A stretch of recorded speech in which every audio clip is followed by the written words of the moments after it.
Why the split and the divisions in Raila's Azimio over the dialogue talks report is actually a blessing for President William Ruto and the Kenya Kwanza Alliance. This is actually an article from the Nation newspaper yesterday. I also came across this particular article here, which says that Azimio must stick together or else President William Ruto will get second term. Now, I want to totally disagree with this particular statement here, simply because I strongly believe that William Ruto must get second term presidency, whether Azimio is united or not. President William Ruto is not a one-term president, and you can take that to the bank. And I have always said here before, over and over again, that as we head for the dialogue report debate in Parliament very soon, if the dialogue report will fail, it will not affect President William Ruto in any way. After all, William Ruto is your president to 2032, with or without the National Dialogue Committee report. So the person who will be cornered here, if that report will fail, the person who will suffer here is none other than Right Honorable Raila Amolo Odinga, simply because he needs that report ahead of the 2027 general elections more than anybody else. And that is why Raila Odinga has been fighting for that report to go through. Raila does not want to retire from politics. So I want to explain to you a very deep analysis about all these particular issues. But before that, let us begin with the Prime Cabinet Secretary, Musalia Mudavadi. Yesterday, Musalia Mudavadi told Uhuru Muigai Kenyatta directly that, let me just read for you and show you on the screen. Why is Uhuru Kenyatta and his team not respecting the outcome of the report led by the chairperson, Dr. Stephen Kalonzo Musyoka and Kimani Ichung'wah? So if you read keenly in between the lines of that particular statement, what can you say about Musalia Mudavadi? You can clearly tell that Musalia Mudavadi is very angry at Uhuru Kenyatta. The main reason to this is that Musalia Mudavadi understands very well that Uhuru Kenyatta wants to frustrate the National Dialogue Committee report to fail. If the Dialogue Committee report will fail, Musalia Mudavadi's position as the Prime Cabinet Secretary is actually at risk, simply because the Prime Cabinet Secretary position was not legally formed, and someone might actually go to court to challenge that particular position. Remember that the National Dialogue Committee report was proposing the entrenchment of the office of the Prime Minister and the office of the opposition leader, despite the fact that Raila Odinga was proposing for a referendum for those positions to be implemented. But the fact here still remains the same. So the political game of might and mind in Azimio over the National Dialogue Committee report, which is very, very interesting because, first of all, if the report will be successful, and I'm sure 100% that it must go through, simply because it is being supported by William Ruto and Raila Odinga. Now, these two leaders are political bigwigs in Kenya currently, and no one can actually oppose them and be successful in politics. Basically, the people who will benefit in Azimio if that particular report will be successful is Raila Odinga and the Wiper Party leader, Dr. Stephen Kalonzo Musyoka. So the biggest question here is, what about the other Azimio principals? Uhuru Kenyatta, Martha Karua, Eugene Wamalwa, Jeremiah Kioni, and the rest. How will they benefit from that report? And that simply explains the reasons for the split within the Azimio among these leaders. So that begs a question here.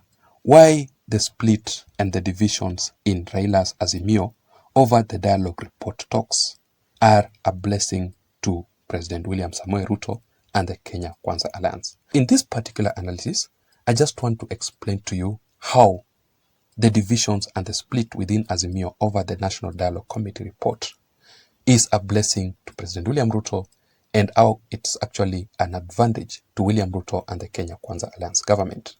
But before that, let me ask you a question. Do you think that the split within the Azimio La Umoja One Kenya Alliance over the National Dialogue Committee report will affect positively William Ruto's camp? Before that, just a quick reminder that in case you are listening to me up to this point, yet you haven't subscribed, I'm requesting you to please take a second or two and subscribe to this channel. You can also give this video a like. Now, if you do that, YouTube will recommend this channel and this video to reach out to others.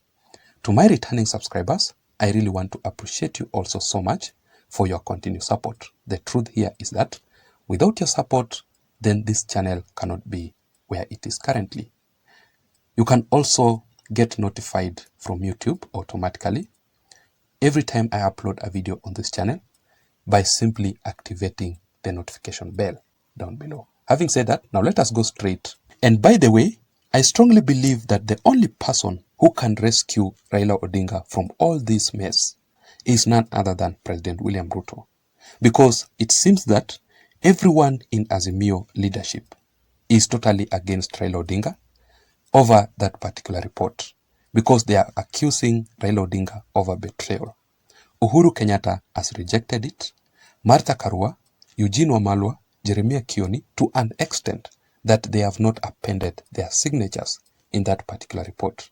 Even Kalonzo Musyoka can also reject Raila Odinga over that particular report if Kalonzo Musyoka will not be given the office of the opposition leadership. So if Raila Odinga will take over that position of the opposition leadership through the National Dialogue Committee report, definitely we'll expect a bitter fallout between Kalonzo Musyoka and Raila Odinga.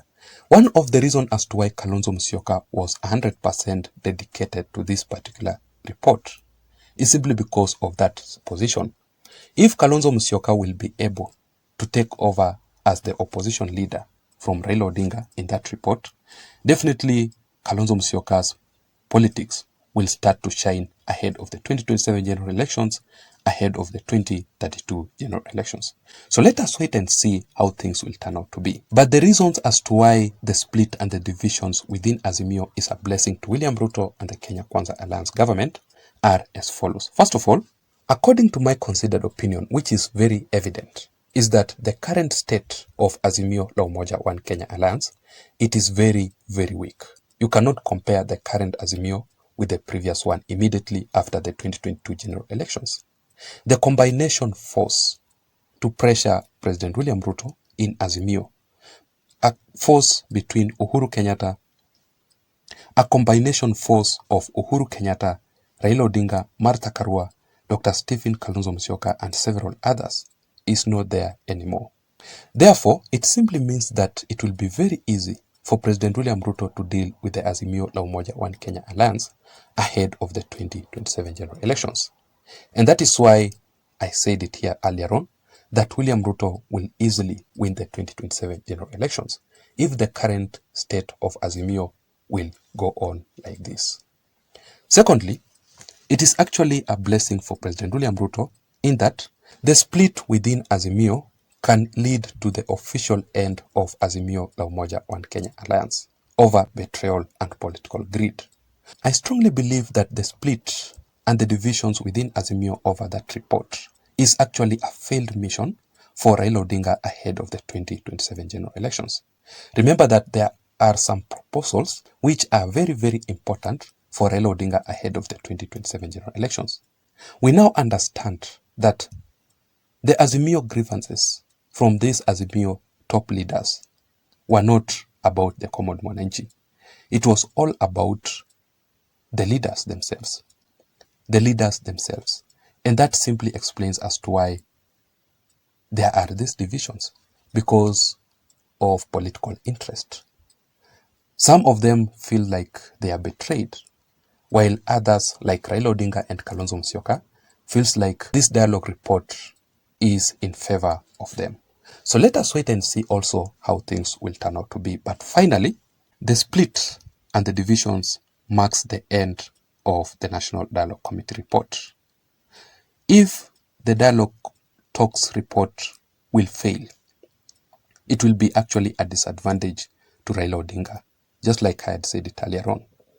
William Ruto will be having the last laugh because there will be no more pressure from Azimio, from Raila Odinga. There will be no more pressure to President William Ruto over the creation of the positions of leaders, like the office of the opposition leadership. Secondly, there will be no pressure to President William Ruto over the reconstitution of the IEBC. There will be no more pressure for William Ruto to open the IEBC servers.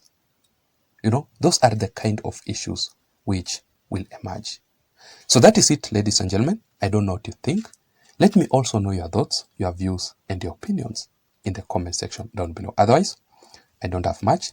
Thank you so much for listening to me.